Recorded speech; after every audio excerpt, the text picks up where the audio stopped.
North Maharashtra university degree certificate online कसे apply करायचं live आपण या व्हिडिओच्या माध्यमातून बघायचं आहे. व्हिडिओला स्किप करू नका आणि चॅनलवरती नवीन असेल तर चॅनलला सबस्क्राईब करून घ्या. तर बघा या ठिकाणी तुम्हाला 34 कन्व्हर्सेशन ही वेबसाईट ओपन करायचं. ओपन केल्यानंतर तुम्हाला लॉग इन पोर्टल दिसेल, द ॲप्लिकेशन फॉर डिग्री. तर क्लिक हेअर टू रजिस्ट्रेशन या ऑप्शनवरती तुम्हाला क्लिक करायचं आहे.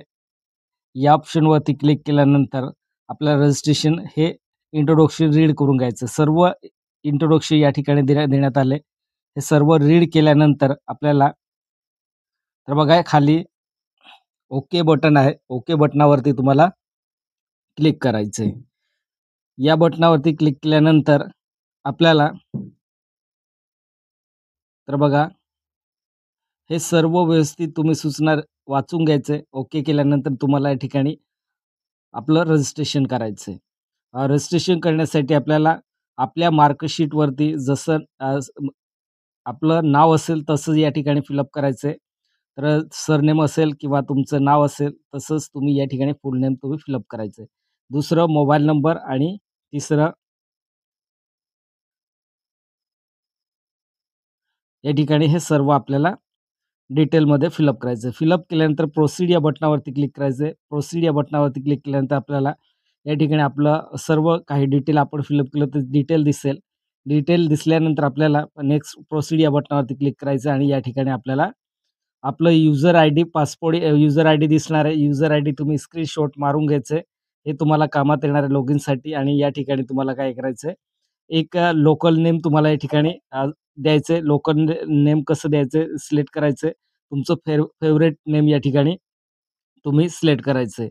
नंतर आपल्याला आन्सर द्यायचं आहे. फेवरेट नेम सिलेक्ट केलं असेल त्याचं आन्सर. नंतर पासपोर्ट आणि प्रोसीड या बटनावरती क्लिक करायचं आहे. म्हणजे passport create finally confirm passport असं तुम्ही या ठिकाणी फिलअप करून प्रोसीड या बटनावरती क्लिक केल्यानंतर तुम्हाला पुढची प्रोसेस दिसणार आहे. तर बघा what was the name of your first school किंवा your favourite pastime, what is your favourite sport team असं देण्यात आले. तर तुमच्या पद्धतीने कोणतंही एक ऑप्शन सिलेक्ट करायचं आहे. नंतर आपल्याला या ठिकाणी तुमचं जे फेवरेट व्यक्ती असेल त्या फेवरेट व्यक्तीचं नाव या ठिकाणी फिलअप करून द्यायचं आहे. फिलअप केल्यानंतर आपल्याला आपलं पासपोर्ट क्रिएट करायचं आहे. पासपोर्ट कसं क्रिएट करायचं, कॅपिटल एक फॉर एक्झाम्पल म्हणून कॅपिटल पी आणि स्मॉल ASS असं फिलअप करून हे बघा. नंतर प्रोसीड या बटनावरती क्लिक केल्यानंतर तुम्हाला ओके करायचं आहे. ओके केल्यानंतर या ठिकाणी सर्व ॲप्लिकेशन दिसणार तुम्हाला. वन बाय वन सर्व स्टेप तुम्हाला कंप्लीट करायचं आहे. तर बघा हो, स्टेप फर्स्ट,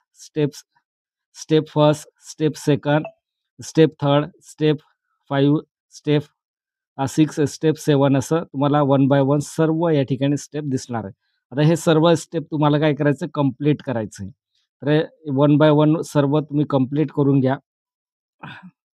सेकंड झालं, थर्ड झालं, थर्ड सिलेक्ट केलं, थर्ड नंतर 4 नंतर 5 नंतर 6 हे आपल्याला सर्व डिटेलमध्ये आपल्याला फिलअप करून घ्यायचं आहे. तर आपल्याला सुरुवातीमध्ये PRN नंबर व्हेरीफाय करायचं. एक नंबर आपल्याला फर्स्ट स्टेपला क्लिक करायचं आहे. तर या ऑप्शनला तुम्हाला क्लिक करावं लागेल. क्लिक केल्यानंतर आपलं PRN नंबर आपल्या रिझल्टवरती जो PRN नंबर दिला आहे तो PRN नंबर तुम्ही काय करायचं या ठिकाणी व्हेरीफाय करायचं आहे. तर चॅनलवरती नवीन असेल तर चॅनलला सबस्क्राईब करून घ्या. आता या ऑप्शनवरती क्लिक करायचं आहे. PRN नंबर व्हेरीफाय करा. तर बघा मित्रांनो, वेबसाईट लोडिंग घेत आहे त्याच्यामुळे इथे जास्त हे होत आहे मित्रांनो. वेबसाईटमुळे वेळ लागतोय. वेट करायचं आहे. वेट केल्यानंतर आपल्याला बघा या ऑप्शनवरती तुम्हाला एक नंबरचं PRN नंबर तुम्हाला PRN नंबर कॉर्नरला असतं मार्कशीटवरती. तो PRN नंबर तुम्हाला फिलअप करायचा आहे. ते बघा एक नंबरचं ऑप्शन ओपन केलं मी. आता या ठिकाणी तुम्हाला रिझल्टवरती जो PRN नंबर दिला आहे तो PRN नंबर या ठिकाणी तुम्ही फिलअप करून द्यायचं आहे. फिलअप केल्यानंतर प्रोसीड या बटनावरती क्लिक करायचं आहे. नंतर या ठिकाणी तुम्हाला तुमचं MA झालं असेल, ग्रॅज्युएशन झालं असेल, तुम्ही दोघं कोणतंही काढलं नसेल तर तुम्ही आता ग्रॅज्युएशनसाठी अप्लाय करता ग्रॅज्युएशन सिलेक्ट करायचं आहे. बघा ग्रॅज्युएशन सिलेक्ट करायचं आहे. ग्रॅज्युएशन सिलेक्ट केल्यानंतर व्ह्यूज ओपन असं या ठिकाणी ऑप्शन दिसणार. तर व्ह्यूज ओपन केल्यानंतर आपल्याला या ठिकाणी डिटेल दिसेल. आता आपल्याला या ठिकाणी एक ऑप्शन दिसेल कन्फर्म युअर ॲप्लिकेशन. या ऑप्शनवरती तुम्हाला क्लिक करायचं आहे. क्लिक केल्यानंतर बघा सर्व ॲप्लिकेशन ओपन झाले. ॲप्लिकेशन ओपन झाल्यानंतर तुम्हाला या ठिकाणी काही फिलअप असेल, काही नसेल असं आपल्याला या ठिकाणी मिळणार आहे. तर आपल्याला वन बाय वन सर्व डिटेल फिलअप करायचं. डिटेल सर्व कसं फिलअप करायचं, आपली डिटेल सर्व इथे फिलअप करायचे ते सर्व तुम्हाला माहीत असेल. जन्मतारीख, नंतर नेम, मदर नेम या ठिकाणी फिलअप करायचं आहे. मदर नेम आणि तुमचं फादरचं नाव या ठिकाणी फिलअप करायचं आहे. मदरचं ऑटोमॅटिक येणार आहे. नंतर या ठिकाणी मेल, फिमेल, जेंडर सिलेक्ट करायचं आहे. नंतर आपल्याला हे सिलेक्ट करायचं आहे. नंतर हा ऑप्शन सिलेक्ट करायचं आहे. नंतर डिजिबिलिटी येस या नो. नंतर हे तुम्हाला येस या नो आधारामध्ये हे सर्व option one by one simple आहे मित्रांनो. एवढं काय डिफिकल्ट नाही. हे आपल्याला सर्व one by one step by step सर्व फिलअप करून घ्यायचं. ॲड्रेस आपला कोणता द्यायचा, तुम्हाला जो द्यायचा असेल बदलू शकता तुम्ही ॲड्रेस. ॲड्रेसचं काहीच नाही. तुम्ही ॲड्रेस कोणताही फिलअप केलं तरी चालेल. तर ॲड्रेस तुम्ही या ठिकाणी फर्स्ट आणि सेकंड आणि थर्ड हे तिघं कॉलम तुम्हाला फिलअप करावं लागेल. हे फिलअप केल्यानंतर आपल्याला खालची जी डिटेल आहे स्टेट सिलेक्ट करायचं, डिस्ट्रिक्ट सिलेक्ट करायचं आणि तहसील सिलेक्ट करायचं. नंतर तुम्हाला पिन कोड तुमच्या आधारवरती जो पिन कोड दिला आहे तो पिन कोड फिलअप करायचा आहे.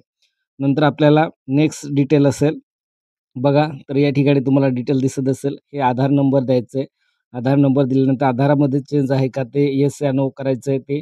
नंतर आपल्याला हे सर्व डिटेल बाकी पर्सेंटेज, CGPA सर्व ऑटोमॅटिक येणार आहे. बाकी काहीच तुम्हाला फिलअप करायची गरज नाही. फक्त सिलेक्ट करायचं आहे आणि सिलेक्ट केल्यानंतर या ठिकाणी फायनली काय करायचं आहे तुम्हाला, हे सर्व फिलअप झाल्यानंतर तुम्हाला फायनली काय करायचं आहे बघा, हे सर्व इथे आपल्याला 1-2 ऑप्शन दिले जाणार आहेत. हा ऑप्शन तुम्हाला इम्पोर्टंट आहे. हा ऑप्शन इन पर्सन आणि इन अब्सेंट असं दिलं असेल. तर इन पर्सन केल्यानंतर तुम्हाला इथे कन्फ्युजन व्हायचं नाही मित्रांनो. तुम्ही काय करता जेव्हा डिग्री फॉर्म अप्लाय करतात तेव्हा इन पर्सन सिलेक्ट करता. तर तुम्हाला इन पर्सन जर सिलेक्ट केलं असेल तर डायरेक्ट तुम्हाला ॲप्लिकेशन सबमिट करून डायरेक्ट युनिव्हर्सिटीला जावं जावं लागेल तुम्हाला तुमची डिग्री घेण्यासाठी. जर तुम्हाला जायचं नसेल तर इन अब्सेंटा हा ऑप्शन सिलेक्ट केल्यानंतर घरपोच पोस्टद्वारे तुमचं डिग्री सर्टिफिकेट तुमच्या घरी येणार आहे. तर इन पर्सन न सिलेक्ट करता इन अब्सेंटा हे सिलेक्ट करायचं आहे. तुमचं डिग्री सर्टिफिकेट तुमच्या घरी पोस्टाद्वारे येणार आहे. हे बघा 2 ऑप्शन आहे, इन पर्सन आणि इन अब्सेंटा. आता तुम्हाला या दोघांपैकी कोणतं सिलेक्ट करायचं आहे? इन पर्सन सिलेक्ट करायचं नाही, इन अब्सेंटा सिलेक्ट करायचं आहे. इथे मिस्टेक करून देता विद्यार्थी, नंतर डिग्री सर्टिफिकेट येत नाही, तर डायरेक्ट युनिव्हर्सिटीला जावं लागतं. इन अब्सेंटा सिलेक्ट केल्यानंतर डायरेक्ट तुमच्या पोस्टाद्वारे तुमच्या घरी येणार आहेत. या पद्धतीने आपल्याला हे ऑप्शन सिलेक्ट करायचं आहे. नंतर आपल्याला सेव्ह या ऑप्शनवरती इथे पेमेंटसुद्धा दिसेल तुम्हाला. पेमेंट दिसल्यानंतर आपल्याला सेव्ह नेक्स्ट या बटनावरती क्लिक करून द्यायचं आहे. आता पेमेंट ऑप्शन का बघा, पेमेंट आपण करतोय तर पेमेंट आपल्याला किती वर्षानंतर आपण डिग्री अप्लाय करतोय, डिग्री सर्टिफिकेट त्याच्यावर डिपेंड असेल. आता थर्ड आपल्याला ऑप्शन ओपन करायचं आहे. थर्ड ऑप्शन ओपन केल्यानंतर आपल्याला काय या ठिकाणी फोटो आणि सिग्नेचर आणि आपलं जे मार्कशीट आहे, ते मार्कशीट आपल्याला अपलोड करावं लागेल. सुरुवातीमध्ये आपल्याला फोटो JPG फाईलमध्ये कन्व्हर्ट करून घ्यायचं आहे. फोटो अपलोड करायचं आहे. फोटो अपलोड केल्यानंतर आपल्याला दुसरं ऑप्शन असेल सिग्नेचर. सिग्नेचर झाल्यानंतर बघा या ठिकाणी फोटो अपलोड करायचे तुम्हाला. नंतर सिग्नेचर तिसरी स्टेप असेल मार्कशीट. मार्कशीट PDF फॉर्मॅटमध्ये तुम्हाला अपलोड करायचं ओरिजिनल मार्कशीट युनिव्हर्सिटीचं आणि सेव्ह प्रोसीड या बटनावरती क्लिक करून द्यायचं आहे. तर प्रोसीड या बटनावरती क्लिक केल्यानंतर तुम्हाला हे बघा फोटो अपलोड झाले. तर मी फोटो अपलोड करतोय. फोटो अपलोड झाल्यानंतर ओके या बटनावरती क्लिक करायचं आहे. नंतर आपल्याला सिग्नेचर अपलोड करायचं सेम टू सेम प्रोसेस येणार आहे. ओके करायचं आहे आणि आपल्याला PDF अपलोड करून द्यायचं आहे. ग्रीन असं सिम्बॉल येईल. तुमचं PDF अपलोड झालं आणि सेव्ह नेक्स्ट या बटनावरती क्लिक करून द्यायचं आहे. तर या सेव्ह नेक्स्ट या बटनावरती क्लिक केल्यानंतर आपल्याला बघा आता आपली कोणती स्टेप बाकी आहे पेमेंटची. डॉक्युमेंट अपलोड झाले आपले. आता पेमेंट ऑनलाईन करायचं तुम्हाला बारकोड स्कॅन करून करायचं मित्रांनो. एकदम सोपं आहे. जेवढं वर्ष तुमचं जास्त झालं असेल तेवढं या ठिकाणी जास्त पैसे लागणार आहेत आणि जर 5 वर्षापेक्षा कमी झालं असेल तुमचं डिग्री सर्टिफिकेट काढलं नसेल तर तुम्हाला ₹600 लागेल आणि 5 वर्षापेक्षा जास्त तुमचं जुनं असेल तर पासिंग आउट असेल तर तुम्हाला ₹1300 द्यावं लागेल. आता हे बघा, आता आपल्याला इथे पेमेंट स्लिप आपल्याला पे या बटनावरती क्लिक करायचं आहे. पेमेंट ऑप्शनवरती क्लिक केला. या पद्धतीने आपल्याला पोर्टल दिसलं. आता पे या ऑप्शनवरती तुम्हाला काय करायचं क्लिक करायचं.